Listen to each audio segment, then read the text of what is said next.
नमस्कार मंडळी, श्री स्वामी समर्थ। आपल्या सर्वांच्या अत्यंत आवडत्या आणि शुभ अशा सणाला फारसा वेळ उरलेला नाही।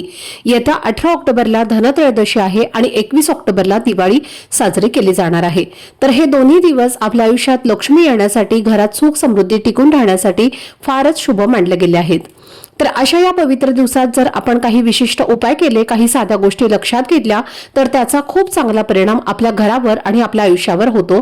कारण असं म्हटलं जातं की धनत्रयोदशीपासून ते दिवाळीपर्यंत जर घरात विशिष्ट 2 भाज्यांचा वापर झाला तर त्या घरात देवी लक्ष्मी स्वतः चालत येते आणि त्या घराचं दारिद्र्य नाहीसं होतं।